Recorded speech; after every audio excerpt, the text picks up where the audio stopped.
So I'm just going to share that these are my conflict of interest. I work with Butterfly, Econos, and Fujifilm Sonosite quite closely, nationally as well as internationally. And here is the learning objectives for this presentation. So I'm going to go through various different things, but I'm not going to dwell too much on the sort of the embryology and endocrinology and that sort of thing that's to do with testicles. So to start off with the epidemiology, we can see that in patients, there's a spike between 13, maybe 12, 13, 15-year-old. And this has been shown in the UK as well as the US. And it's primarily in the teenage population as they're going through puberty. And then it sort of tails off towards adulthood.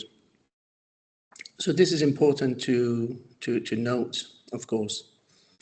Now, some of you or all of you might be familiar with the Twister score, which was a paper that came out in 2013, if I'm not mistaken, by a chap called Barbios, if I'm not mistaken.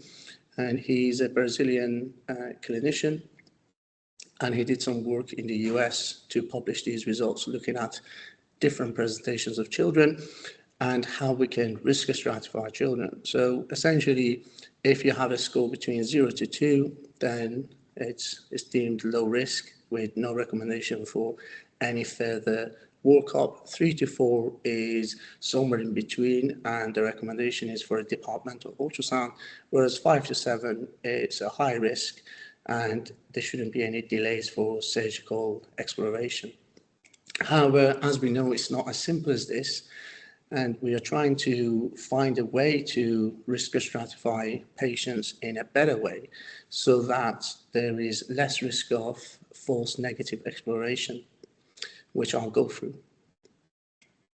Now, in terms of evidence, there was a recent systematic review which looked at a meta-analysis which looked at Twister score, and there's different thresholds, as you can see, with sensitivity and specificity. And this interplay between both means that when a child scores 3 or 4, then that intermediate risk, if you look at the confidence interval as well, that's where the recommendation comes from for the child to have ultrasound to clarify. And this is an important point.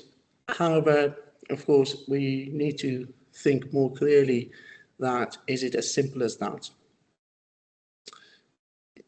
So some papers that's been coming out, and they've been looking at positive exploration, and some of them have been looking at negative exploration. And the positive exploration has found that the Twister score and ultrasound scan, this is departmental, then the positive exploration goes up to 53% versus the standard sort of care of 18%. So that's great. We are risk stratifying it further. And with negative exploration, again, you can see that 75% standard care, which is quite high. So that's 3 in 4 children will have negative exploration for testicular torsion versus 46%, for example. And they found that there was no increased risk with this approach, and there was no change in the orchidectomy. So bearing that in mind, then we can look at point of care ultrasound specifically because, as we know, there are challenges getting departmental ultrasound, and we have in the UK at least, we have the lack of sonographers, and hopefully that will improve in the future. And also the out of hours means that this accessibility is reduced significantly. And if you look at a recent study from Canada, they showed that sensitivity for point of care ultrasound was 100% and its specificity was 99.1%. And there was this, the care of the child was, or the patient was expedited by quite a significant sort of margin.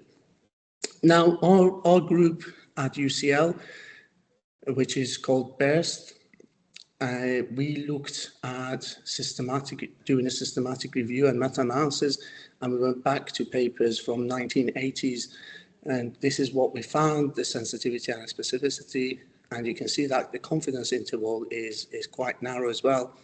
However, this is considering departmental as well as point of care ultrasound, and when we did a sub-analysis and compared the age of adults versus ultrasound performed by sonographers versus and everybody else, and departmental ultrasound and point of care ultrasound, there was no difference, which is significant, which it sort of shows that we will be, or we can perform point of care ultrasound in a focused way when there is a suspect case of testicular torsion. Now, as with everything else, this is not a binary question per se, but it's a likelihood ratio, and this is a very important aspect to realize, because when you're doing the clinical assessment, then you have a pretest probability, and then after that, if you're doing a test, then hopefully that the likelihood ratio will improve, whether that's positive or negative, and the post-test probability will improve as well. So it's important to bear that in mind. So it's not as simple as a binary test with point of care ultrasound, but there is a spectrum that we have to recognize, and we have to still use our clinical judgment as well overall in terms of how we approach it. Now, in terms of the national guidelines, 2016, this is from British Association of Pediatric Radiologists in 2016, that specifically said that ultrasound is not recommended at the moment for suspected testicular torsion. And then if we look at 2024, there was a national confidential inquiry into patient outcome and death, as well as Get It Right First Time. And these were important pieces of work in the sense that the national inquiry found that it did a questionnaire from clinicians as well as different institutes, and they wanted to sort of map out what are the outcomes and management of children presenting with testicular torsion, or adults rather. It's a spectrum as we saw with the epidemiology. And what they found is that the sort of average age was 15 years old.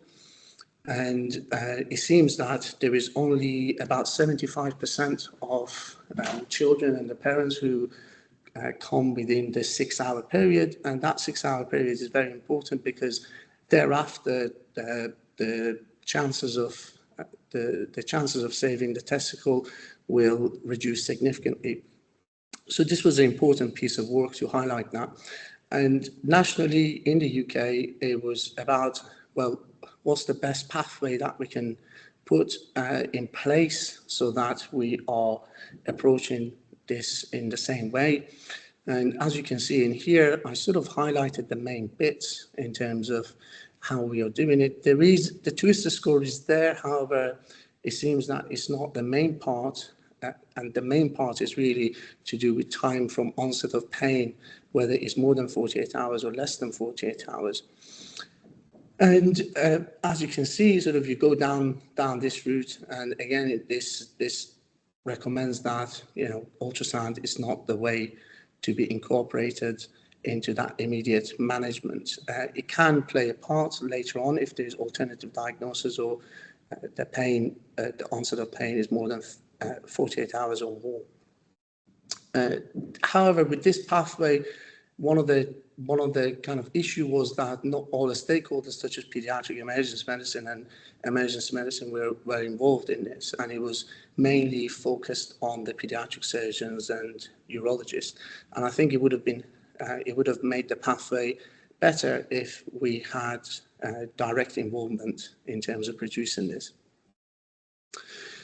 So now I'm going to move on to the training and education, and one of the studies that we've been trying to get funding from NIHR is called RESCUE, which is part of BEST and UCL. And there was a commission call because, as I said, 3 out of 4 children who have exploration are negative for testicular torsion. So that's quite a large proportion, and as you can imagine, it's got consequences. whether that's resources or for the patient or otherwise, and also post-operative complications as well as anesthetic complications. However, I suppose it depends how you look at it and how you want to, what's the accepted rate of missing testicular torsion, which I'll come to.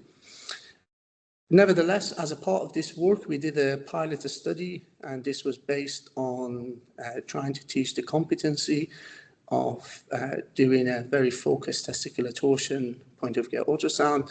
And we've shown that it's in keeping with the same work that was done in Canada. And actually a day of workshop can get clinicians up to quite a good amount of competency. And thereafter, the experience and confidence will come by closely supervising the clinicians.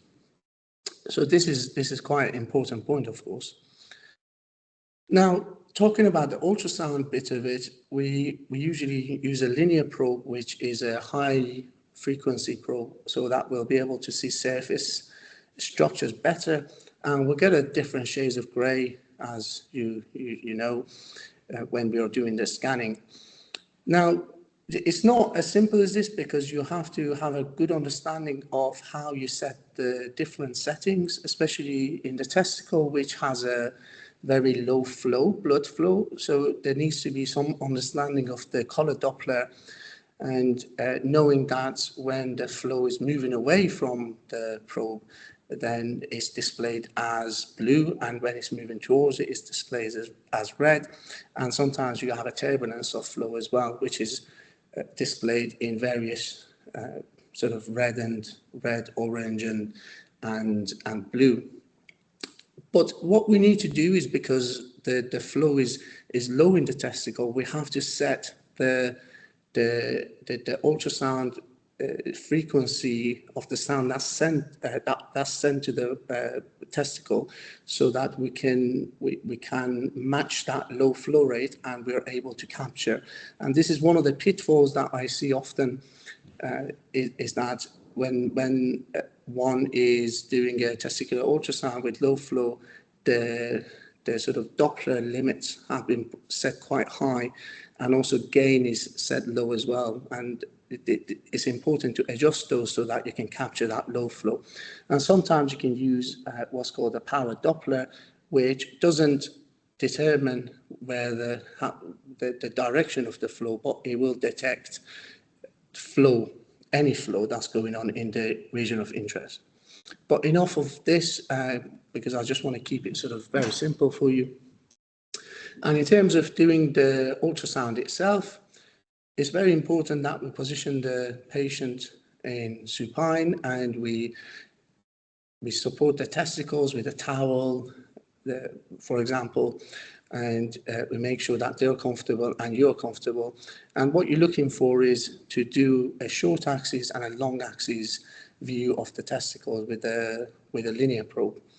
And you can then compare the testicles to one another, especially when you're doing a short axis. You can look at it side by side and compare and contrast, and also apply the color Doppler as well, so that you can again realize whether, especially if there is flow, is there a difference in the flow between one to another. Nick, can I just interject briefly? Sorry. All it is I think at times some of your slides are a tiny bit blurry, probably to do with kind of internet speed and things like that. I wonder if you turn off your camera, that might help. If I think I've put it in the chat, and it's occurring for not just myself. So if you pop off your camera, that might help with the bandwidth. They're fine most of the time. I just wonder if this will help. Cheers. No worries. Is that any better? It's sort of intermittent, but I guess unless there's anything else we can do, that's the only thought I had. If anyone on the call happens to be a Google employee or some sort of hacker who knows more than me, but yeah, it's coming in and out a little bit. I don't know if simple as closing extra internet windows and things. Because I'm sitting right next to the router, and it's pretty reliable, so I'm not quite sure why that's happening. It's better now, for example. It's just coming and going a little bit, but I guess we'll just see how we'll go here on in. I can't really think of anything else, but So just to continue with this then, you want to look at the testicles in short axis and long axis and compare and look for the different structures of the testicles and epididymis especially. And I thought that I probably need to come up with a kind of simple questions that you want to make sure, or areas that you want to make sure you cover. So I've already touched upon the settings. It's very important that you put a preset to a small organ or soft tissue, and that in itself help to capture what you're wanting to do. And then after that, you're looking to see if there is any soft tissue swelling around the testicle, and also if there is any hydrocele. And then you can look for the size and appearance of the testicles and compare and contrast again, especially you're looking for the different echo texture in the testicles, and it can be enlarged when there is testicular torsion. And then you want to look at everything else. So I said that you're going to look for the epididymis. And finally, you want to put the color Doppler on so that you can compare and contrast the blood flow.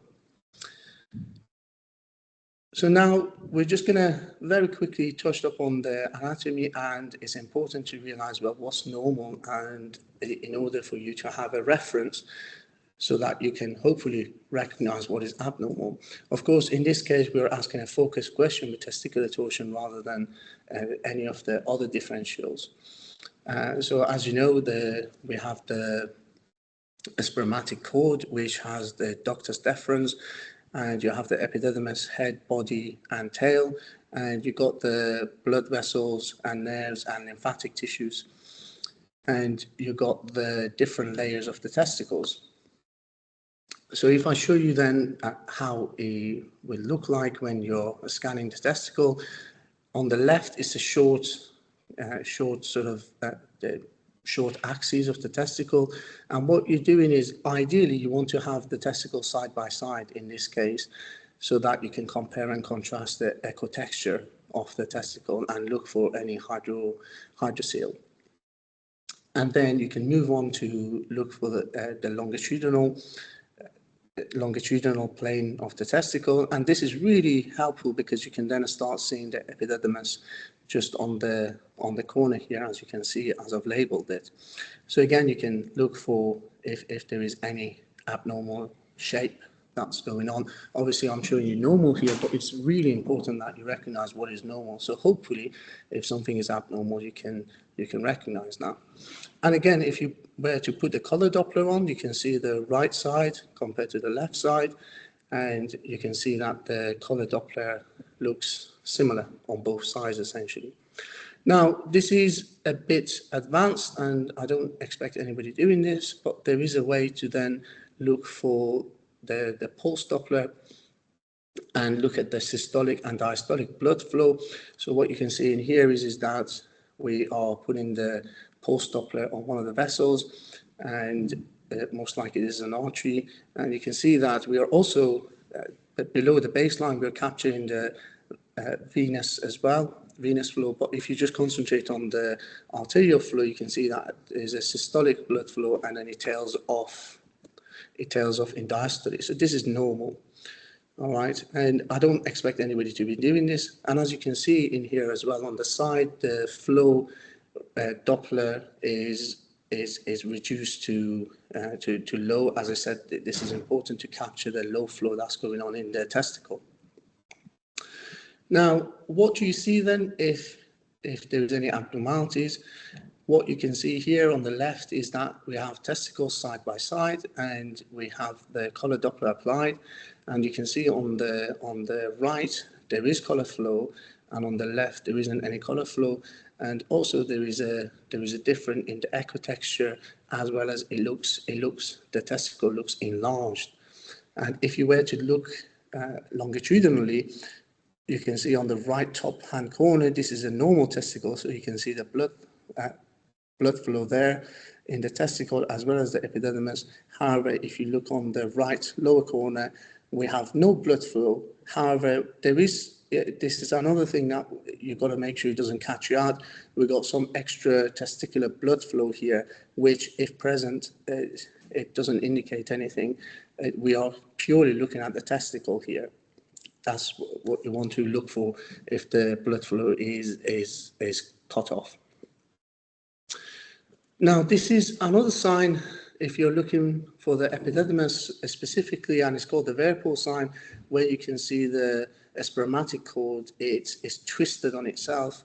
And again, this is a very well described sign that you might see if you look for at the epididymis. It might not be present, but it's one of the signs that you might want to be looking for. And you can see that it's called Werpol as the spermatic cord is twisted on itself.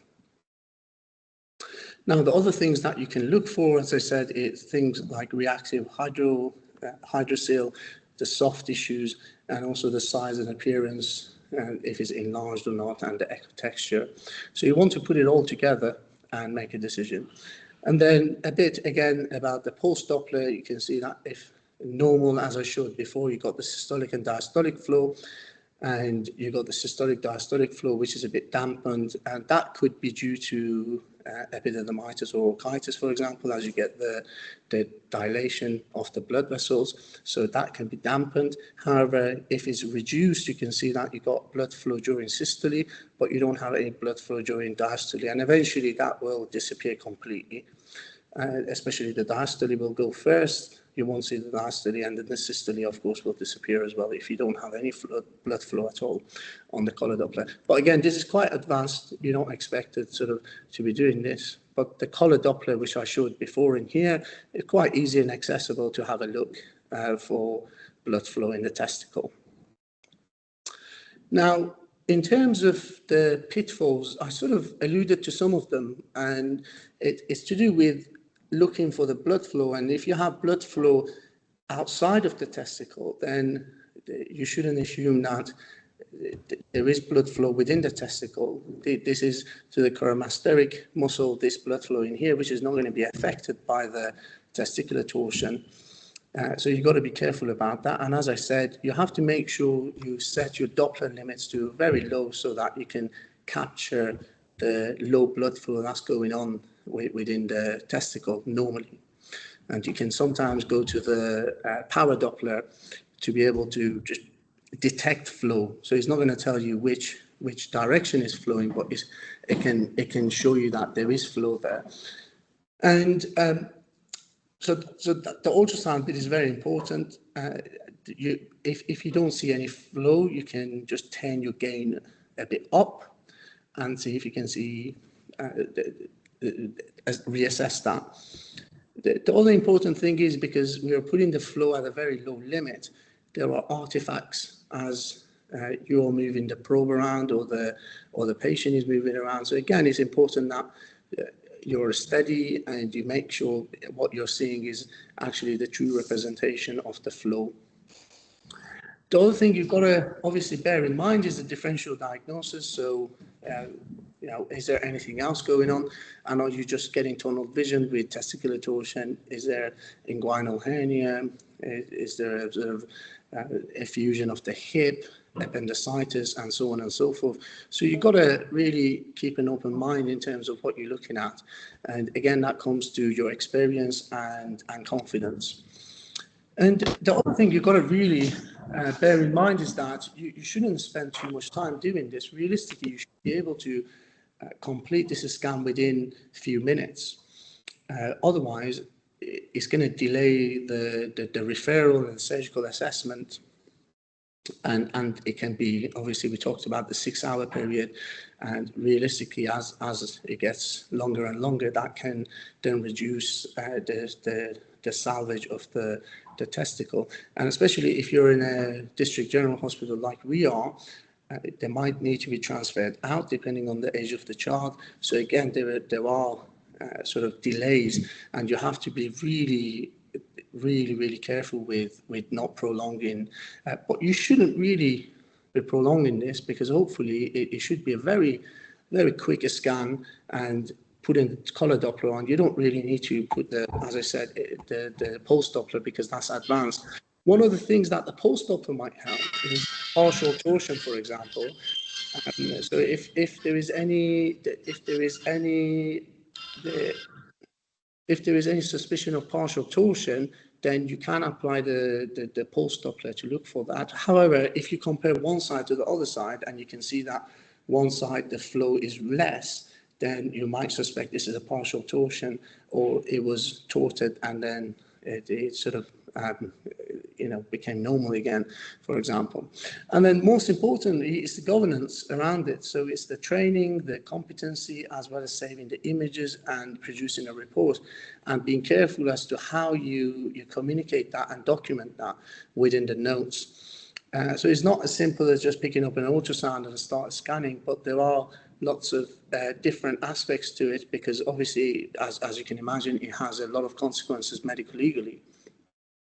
And I'm not sure how many departments within the UK has that robust governance whereby the images can be stored on packs, so centrally archived. I know that in some places, for example, in the US and Canada, there is an incentive, there's a payment with doing, for example, point of care ultrasound. So that can help a lot. But in the UK, we are still trying to catch up to bridge that gap.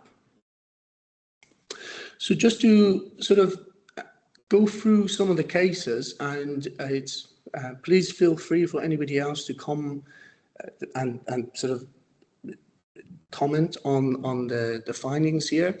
And as I said, you can look for 4 different questions in here. So please feel free, anybody shout out what you see. So this is a 13-year-old who's come with a tender right testicle, and it's been going on for a few hours. What do we think? Anybody? Left testicle looks a little bit enlarged, and there is no flow. Yeah, absolutely. There is no flow on the right, and make sure that obviously you got the pointer towards the right, the correct direction, and you can see that there is no blood flow on in the right testicle here, and there is blood flow in the left testicle. Now, what you've got to make sure is that, as I said, you set your Doppler limit to low, because you want to capture that low flow to the testicle. So sometimes you might not see any blood flow in either of the testicles, and it's quite rare. For bilateral testicular torsion, the national inquiry found that to be about 1%. So you've got to then think that, well, have I got the color flow limit to as low as possible? So between 5 to 3, for example, minus and plus, and also have I got the preset in the right way around, i.e. for a small organ or soft tissue. And if you still can't see anything, you want to just increase the gain, or, as I said, you can use the power Doppler, because that can show you if there is any flow. It doesn't matter which direction it is. So yeah, so you said that there is no blood flow on one side compared to the other side. Anything else you want to comment on? I'd say with the eye of faith, Nick, there's a degree of heterogeneity beginning there relative to the left testis. Yeah, absolutely. Yeah, absolutely. As you say, it's I'm sorry that it's not that when you see it as you're doing the scan, it's much more obvious. And as you say, yeah, absolutely. So there's a degree of heterogeneity in terms of the appearance compared to the other side. Anything else? What about the size? Is there anything to do with the size that we can see here? The affected testicle is larger than the other one. Yeah, absolutely. Yeah, absolutely. And again, you can just keep a scanning to make sure that you're in the right plane. And again, it goes back to the twister score. It's when we're talking about larger testicle. And you can look for fluid. Can we see any fluid in here at the moment? Ignoring the middle bit where the separation of the testicles are. Any hydrocele here? Nothing in that view that I can see. No, nothing, absolutely. There's nothing that we can see, but you might see a reactive hydrocele here. And apart from that, the soft tissue, you can have a look at it. I'm not really convinced if there are any changes, perhaps some inflammation on the left upper corner here on the abnormal testicle, but I'm not too convinced. It doesn't really matter because remember that you're not looking for every single sign, but you're looking to rule it out, and color Doppler is the cornerstone for that. You don't have to tick every single one of the signs here because this is a direct sign, right? If there's no blood flow, then that means, you know, this testicle is torted, and we need to now act fast. I understand that in some countries there is a manual detorsion that can be performed. As far as I know, we don't perform that in the UK. But for example, if you're in another country and that's a regular practice, there, if you were to then manually detort the right testicle and then do the scan again, then you might start seeing colour flow, which might buy you some time. But as I say, as far as I know, this is not a practice that we do in the UK, unless somebody, I'm happy to be corrected if it's been performed in any part of the UK, but I do know that in different countries this might happen. Okay, so that's case 1, and now this is case 2. This is a 10-year-old who's got right testicular pain within the last 5 hours, and they come to your A&E department for assessment. And what you're doing is you're looking side by side of the testicle again and applying the color Doppler. What do you think is going on here? Anybody else? So you've got the left testicle on the right side of the screen and right testicle on the left side of the screen. So anything? Any? Yes, so this is Kasia Hampton. Well, sometimes we see actually hyperemia with torsion, detorsion type situation. Obviously, this could also, you know, be some infectious stuff in the differential, but we can see this compensatory hyperemia with torsion, detorsion type phenomenons, because that, you know, on the left side of the screen, right side of the patient, that testicle seems very hyperemic. Absolutely, yeah, that's an excellent point. So that you have to be careful. So what you can see in here is, as you described it, we can see a lot more colour flow compared to the left side. And what you're thinking is that, is this a detorted testicle, a spontaneous detortion or manual detortion, I suppose, and then you get that hyperemia of the blood flow, or is this anything else that's in your differential here? Yeah, so like infectious type, yeah, I mean, obviously, yeah. Orchitis could obviously look like this. So. Absolutely. So epididymitis, orchitis, beg your pardon, orchitis that might show up like this. Of course, you have to then be very, very mindful, as we discussed, the hyperemia after detorted testicle. I'm sorry, I know all the color Dopplers are there, and you might not appreciate the sort of the appearance and the size. What do you think of the appearance if you look between the color Doppler to the left? It's very heterogeneous for sure. So it's not, you know, very heterogeneous echogenicity of that testicle underneath all this color flow. So, yeah. Where did you see it? Beg your pardon? Well, when you look at the hyperemic testicle on the left side of the screen or the right side, you can see that certain portions thereof are very more hyperechoic than right next to see you hypoechoic. And so it's not a very homogeneous echo texture of that testicle. And again, this could mean a lot of things, and here the clinical picture obviously is going, you know, the story in the clinical picture, obviously, if we have sudden onset of pain in a kid that was fine otherwise, and then we see a testicle like that, then it's most likely, I would say, I would consider it a torsion detorsion type, you know, phenomenon, as opposed, I mean, orchitis would probably be more you know, a more gradual type progression. Absolutely, yeah. Thank you very much for that. That's really, really good points that's raised there. But at least what we can see, what we can at least say is that, you know, it's not as if you don't have any blood flow there. You do have blood flow, so it's not as if that you have to sort of rush this child for surgical exploration, and it might be that you can wait and see. It depends. You know, you have to have a shared decision making with the patient, or if it's a child, with them as well as the adults, and decide in terms of what course of action you're gonna take. But at least, you know, it's reassuring you that there is blood flow for now. And yeah, as I say, you then need to decide how you're going to proceed from there. And this is another case of a 9-year-old, who's coming with unilateral, I think it was left-sided testicular tenderness. And this is what you find when you're doing longitudinal axes. So anybody else want to comment on this? So what you got on the top, you have I can't remember which side we said. Let's say that's the right side, which is asymptomatic, and the left side is the symptomatic. What would you conclude from this? So you can see it in the longitudinal. You got the testicle, and then you have the epididymis in here, as you have the same on the top side, and you're comparing and contrasting. So anybody want to comment on this?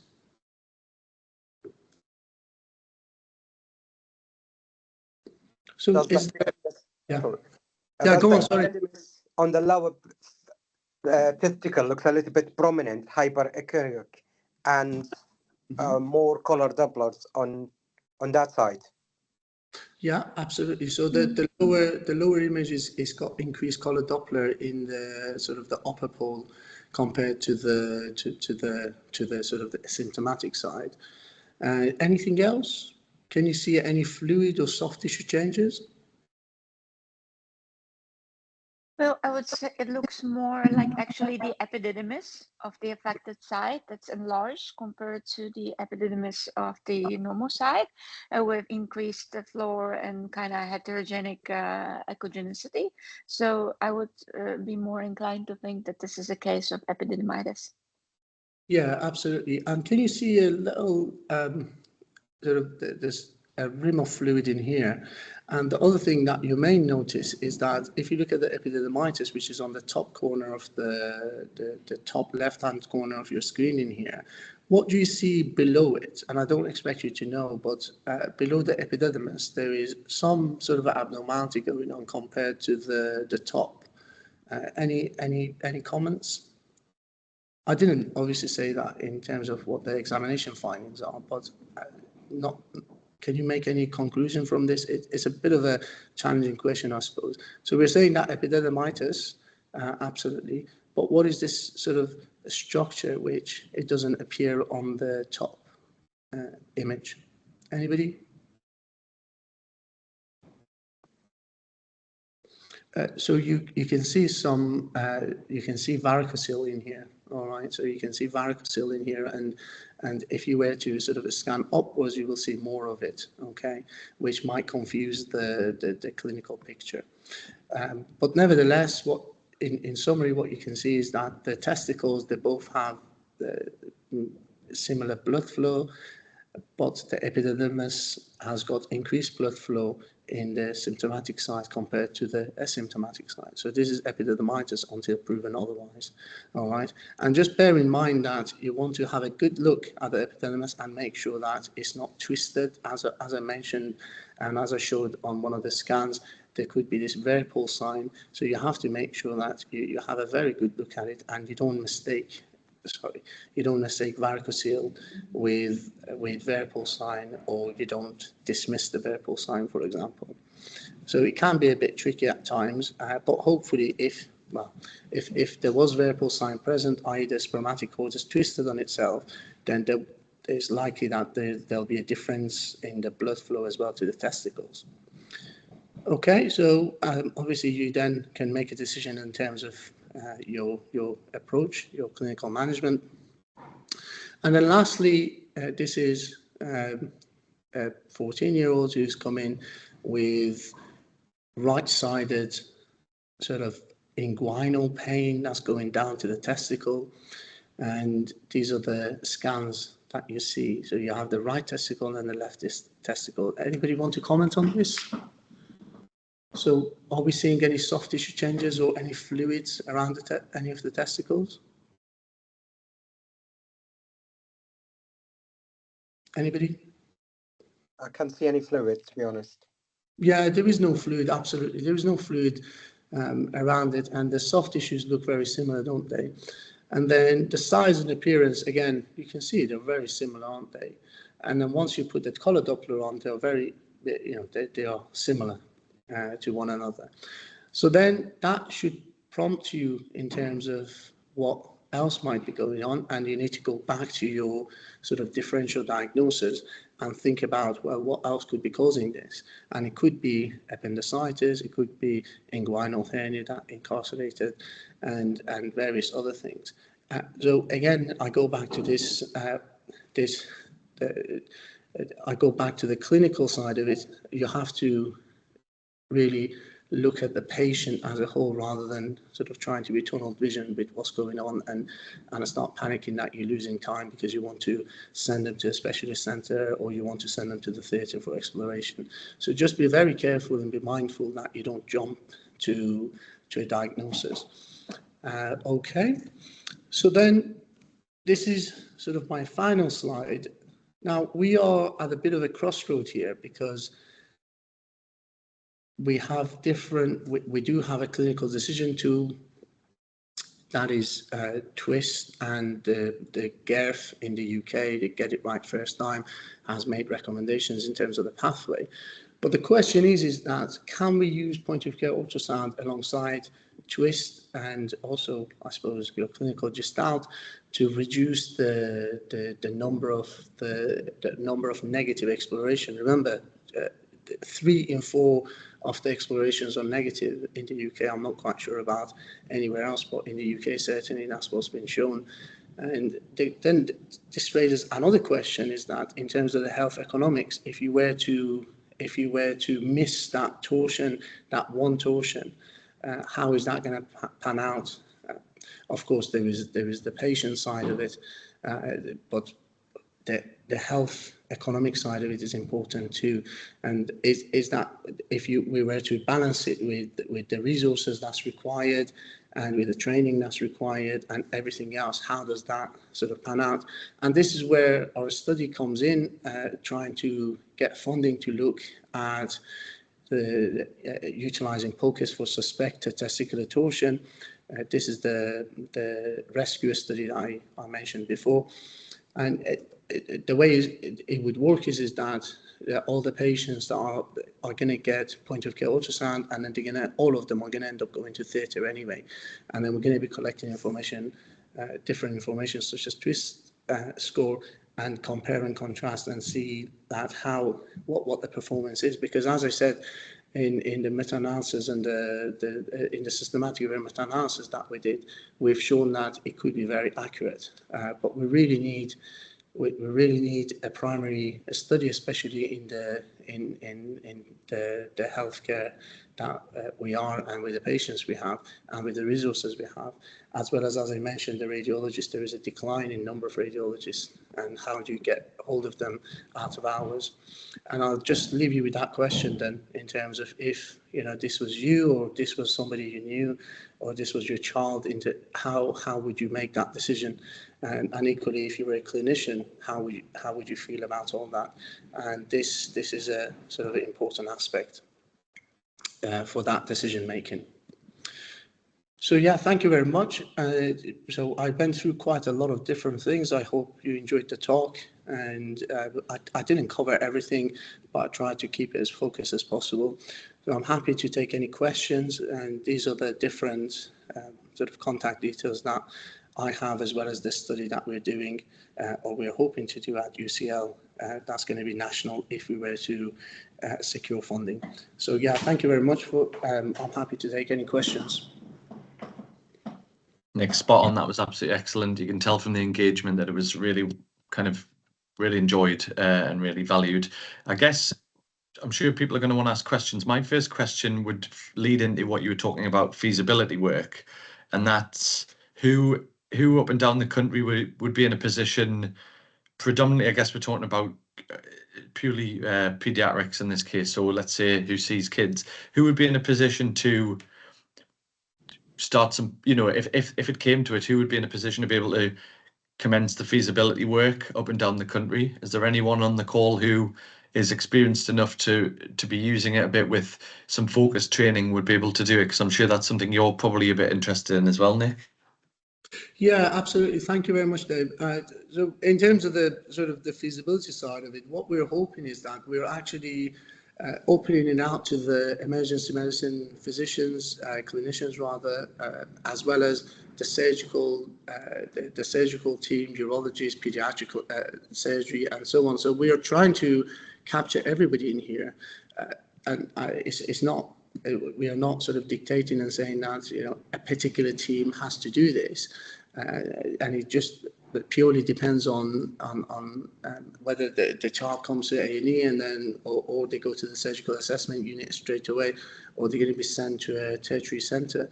It all depends. But what we are hoping to do is that we're upskilling, and the study, the pilot training that we did, which was in line with the one that was done in Canada, it showed that actually it's quite simple to upskill clinicians to be able to do this simple scan. By the way, we're not asking for the Doppler side of it, as in the pulse Doppler. We're just asking simply for the color Doppler, and we've had some good results. So I think this is open to anybody. Obviously, I appreciate that there's a bit of anxiety in terms of performing it, but as a part of the study, remember, all these patients will go to the theatre and get the gold standard investigation and possibly treatment, as it were.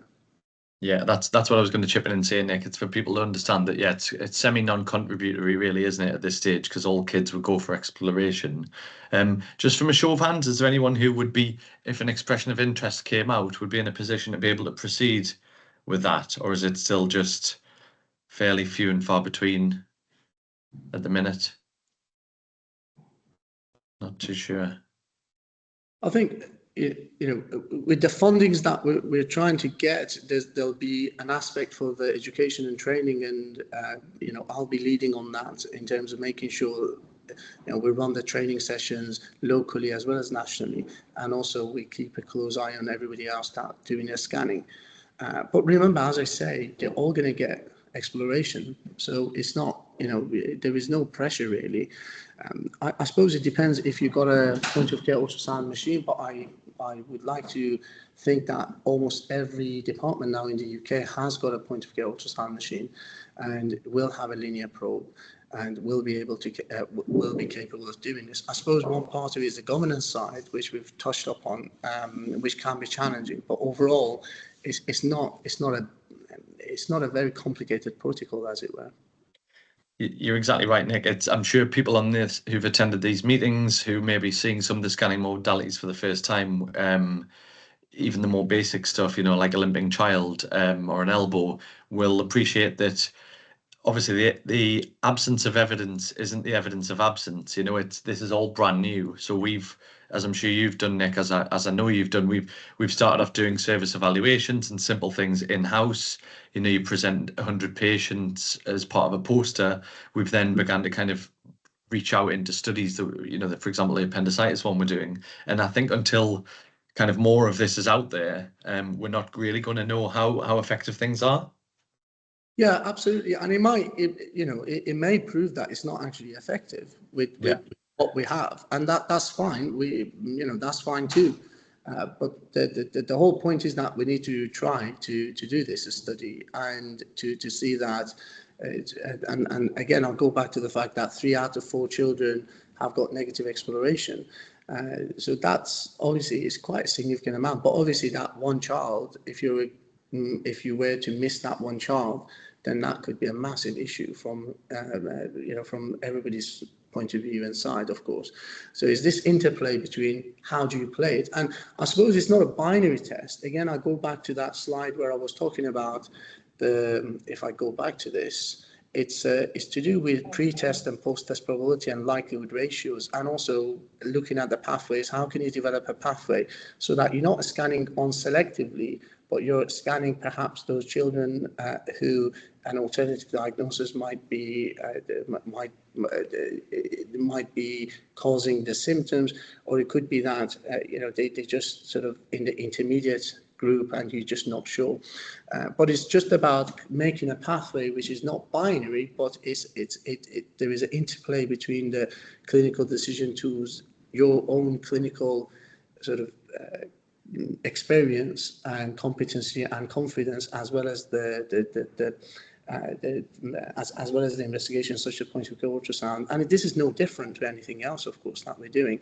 But I suppose it's kind of, it might sound a bit alien to be kind of delivering ultrasound by the bedside to some folks, perhaps in the pediatrics more so than adults, perhaps. I'm not sure.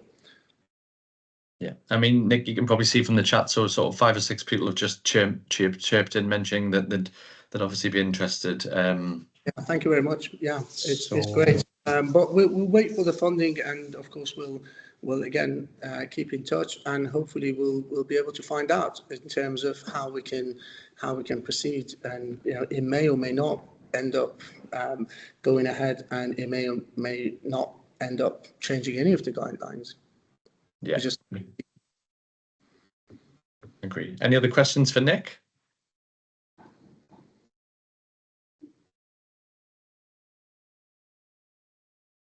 Stunned silence, Nick, but that was really good. Some really good engagement, and lots of people on the call this week. So I think everyone's really grateful.